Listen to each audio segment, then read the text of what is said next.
But it's been an easy transition, and everybody likes Coach Steele. So, I mean, I think it'd be a good combination, a good fit. It's a good fit. What's been so easy about the transition? Pretty much kind of like the same system as Muschamp had, so it wasn't too big of a crossover. It wasn't, it wasn't something that's totally new. It was, similar, just different terminology. With so many different defensive coordinators, how important is it for you and Adams to be vocal, be leaders, keep the younger guys, on target, on task, just with so much change? It's very important, but change is sometimes good, because I feel like when you get into the NFL, I have noticed that people have different, coordinators every week. So being able to adapt makes you good. Even at your jobs, being able to adapt to something it makes you better. You come out better from that. So having so many different defense coordinators isn't too much of a burden. It's kind of a blessing sometimes. Carl, what do you say about the doubters that, it wasn't that long ago that Auburn was playing for a national championship, last year a 6-6 regular season. What do you say for the doubters that say that Auburn is kind of headed in the wrong direction and that Malzahn may even be on the hot seat? What do you say to those? What do I say to those doubters is that they have their opinions and I have mine, and we'll just have to prove it. Was last year a humbling experience for the team to not meet expectations that were so high this time last year? Of course it was a humbling experience, but it's going to make us better. Why? How? What do you mean, why or how? If you do bad at your job and you got cussed out by your supervisor, you would be like, I need to do better. So that's kind of the same situation for a football team. Carl, you talked about the defensive front of the group this year, what you expected, and the depth this year.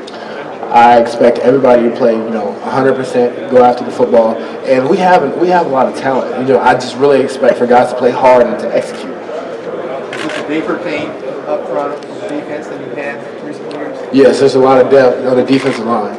I haven't had a lot of spring practice where I've been real tired because we didn't have enough depth, but we got some depth now. How close are you to a degree? December, I should be graduating.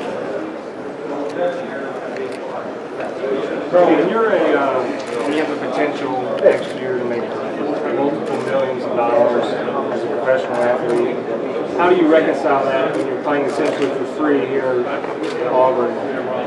How do you, when you go on the field, how do you keep that out of the back of your mind? Can't speak for many people, but I don't focus on it. I'm really just only focused on Auburn and Auburn at this moment. What about the chance of just getting injured and then losing all that money?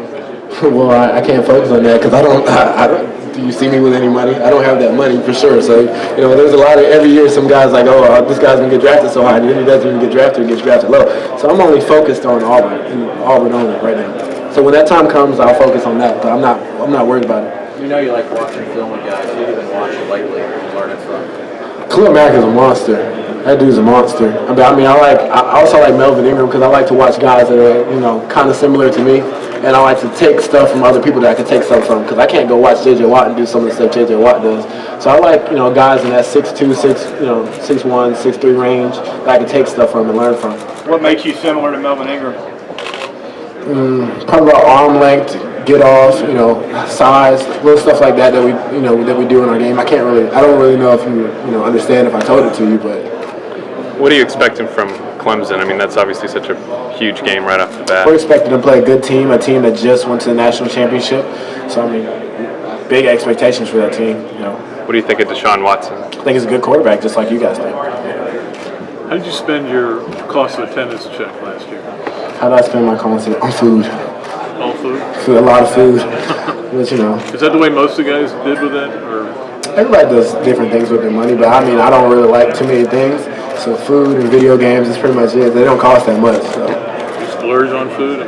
No, I don't splurge on food, but if I can get a nice meal, a nice steak or some nice chicken and rice and vegetables, it's going to cost a lot, but since I got extra money, I can go buy that stuff. With your, you had your knee injury, then you had your hip injury. What have you been doing to get that confidence back in your physical health coming into this season? I've always had the confidence, never lost it. Does the time away with injuries, does that kind of change your mentality or maybe allow you to focus more at all? Does it change your perspective maybe? Yeah, it changed my perspective, and it, like I said, it was adversity, but it made me better. So. Would you rather? I'm sorry. Would you be the best players of the newcomers on your offense and your defense? I don't know that yet. I haven't seen them in camp. No prediction from the spring? No. Has the defense set a goal for this year? I know you don't want to share your personal goals, but the defense we set a goal. What is that? Like you said, I can't. You're not going to tell that one I'm either? not going to tell you. Okay. Do you kind of see yourself as a leader on the defense? I do. Would you rather win a big game on the road or at home? I want to win them all. I want to win all those games. But is it more of a fun feeling to shut up a crowd or to have the crowd with you? I can't really answer that. I just want to win them all. I want to win those games. Every game is the same to me. I want to win that game. So, as a leader, what do you think it's important for you to do to model for your team? Me personally, I've always had, leading by example, but this last off season or so, I've been more vocal, and that's something that I wanted to do, become more of a vocal leader, and just not let things slide by. So I think I'm getting better at that. When Mississippi State and Auburn play, it always seems like it's a very close game. What makes that rivalry such a close battle? I can't really tell you because I think I played in one. Yeah. When you talk about being a leader, what's been some of your messages, or maybe the most core message you had to your teammates? One of the main messages that Coach Malzahn uses is use your influence in a positive way. That one, and just being the little things that will add up. Going to class on time, being in workouts on time. Just little things really do add up to having a successful team. So that's what I've been preaching. Leonard Fournette obviously had a big game against Auburn last year. I know that you didn't play in that game, but watching from the sidelines, what were your thoughts in that game, and I guess how eager are you to take a crack at it? We're going to take it one game at a time, and when that game comes, it comes. But I wasn't even watching from the sideline. I was on the way to see a doctor. So I wish I could have been on the sidelines, help my team. But when that game comes, it comes. Carl, what do you think you guys learned from what happened last season to kind of not let that happen again? Complacency. Let that creep into the program, and that's not what we're trying to let happen this year. And we're, going to be held to a standard, and no matter what happens that season, we're going to be held to that standard the entire season. So.